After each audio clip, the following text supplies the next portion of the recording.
一个出生在马德里的球员，最后却用一脚少指点球把西班牙送回了家。2022年世界杯，摩洛哥对阵西班牙，点球大战最后一轮，哈基米站在点球点前，助跑停顿，轻轻一条，足球从门将身前越过，慢慢落进球门中路。哈基米转身，张开双臂，摩洛哥球员冲向他，西班牙被淘汰。摩洛哥第一次闯进世界杯8强。很多人记住哈基米是从他的速度开始的，那种沿着边路不断前插的冲击力，让他看起来像一辆永远不会降速的跑车。他每一次离开一家俱乐部，都会让自己更接近世界级。离开皇马，他在多特蒙德被释放；离开多特，他在国际米兰找到体系；离开国米，他在巴黎圣日耳曼登上了欧洲之巅。而当他回到摩洛哥国家队时，他又不再只是一个边后卫，而成了一个国家、一个地区，甚至一代非洲球员的象征。那么今天我们就一起来聊阿什拉夫·哈基米的故事。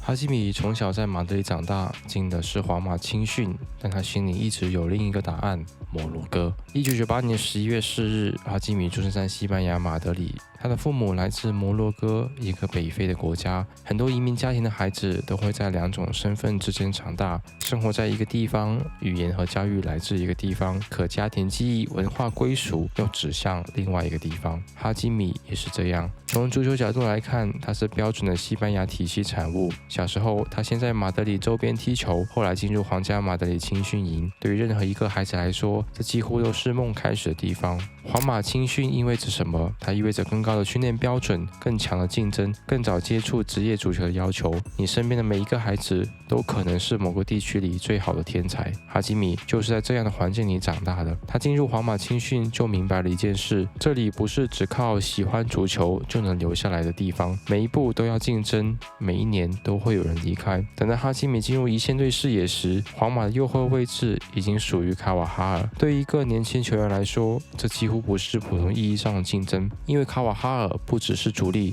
他还是皇马黄金时代里最稳定的球员。他经历过大场面，赢下过冠军，也早已获得教练组的信任。相比之下，哈基米的速度和冲击力虽然很突出，但在防守习惯和比赛经验上还需要时间磨练。所以哈基米在皇马一线队看不到主力上场的希望。他不是皇马放弃的备胎，而是一个在皇马等不到时间的人。很多人后来回看他的职业生涯，会说皇马是不是看走眼了？毕竟一个后来能在多特、国米、巴黎和摩洛哥都打出顶级表现的边后卫，为什么没有留在伯纳乌？这不是皇马不识货，对皇马来说，他们不是没有看见哈基米的天赋，恰恰相反，他能从青训一路进入一线队，本身就说明俱乐部知道他的潜力，齐达内也给过他机会。年轻的哈基米在皇马一线队完成出场，甚至参与那次皇马的欧冠冠军赛季。可问题在于，皇马不是培养试验场，哈基米需要比赛，需要空间，需要连续的出场，但是皇马给不了他这些。这就是很多年轻球员在豪门遇到的矛盾。你所在的平台越高，身边的竞争也就越残酷。你越有天赋，外界越期待你立刻成熟。哈基米当时最需要的不是伯纳乌的掌声，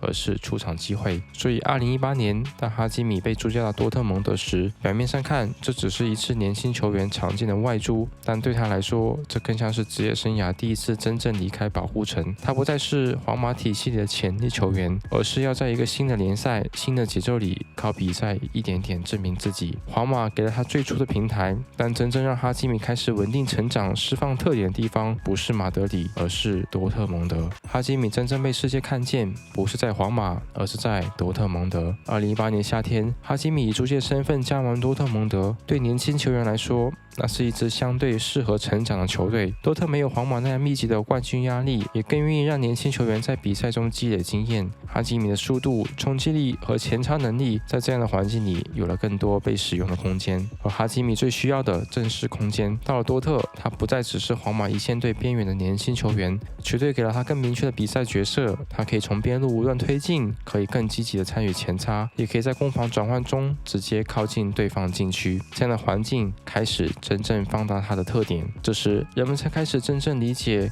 哈基米的速度意味着什么？不是简单的跑得快，因为速度快的球员并不少，但真正难的是他能够把速度转换成球队进攻的一部分。他的价值就在这里。当他从后场开始加速，对手这一侧的防守就必须跟着调整，边锋要回追，中场要补位，中卫也要注意横向保护。他的前插不只是一次个人的冲刺，而是在迫使对手重新分配防守的重心。这就是现代边后卫的价值变化。过去很多人理解的边后卫是先防守再助攻，可到了哈基米这一代，顶级边后卫已经不再只是防守者，他们是推进器，是边路的爆点，是进攻宽度的一部分，甚至是改变节奏的人。在多特第2个赛季，哈基米在德甲出场了33场，交出了5球10个助攻。对一个边路防守球员来说，这已经不是普通的参与进攻，而是成为球队进攻的一部分了。但事情并没有到这里结束，多特让哈基米被更多人看见，原他特点真正的被释放出来。只是如果要从一名有特点的年轻球员走向一支冠军球队里的稳定力量，他还需要一个更清晰的位置，也需要一个更适合他的战术环境。这一段变化发生在意大利。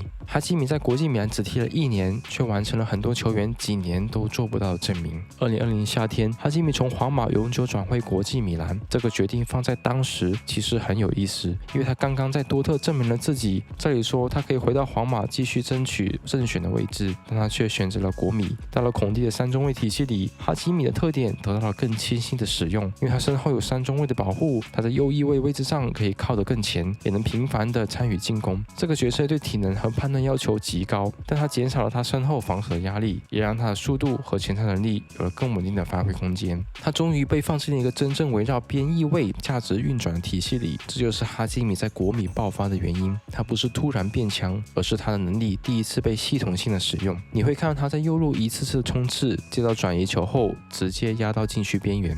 你也会看到他和卢卡库、老塔罗之间形成很清楚的连线。国米的进攻不只是靠中路推进，边路的速度同样是武器。哈基米的前插经常能把对手的防线压回去，哪怕他不直接进球，也能给队友制造空间。这也是为什么他在国米只待了1个赛季，却给球迷留下了很深刻的印象。20到21赛季，国米拿到了意甲冠军，结束了尤文图斯多年对意甲统治。他不是国米历史上效力时间最长的球员，也不是那支球队最大牌的名字，可那一年，他的速度和前插确实成为国米重新登顶的重要部分，这也是他职业生涯最关键的一步。但是由于财政压力，国米在夺冠后不得不出售重要球员，而哈基米也很快离开了米兰，前往了巴黎圣日耳曼。看起来这又是一次离开，但对他来说，这次离开把他送到了一个更大的舞台。在梅西、内马尔、姆巴佩身边，哈基米一开始并不是最耀眼的名字。2021年，哈基米加盟巴黎圣日耳曼，那一年的巴黎关注点几乎都集中在前场。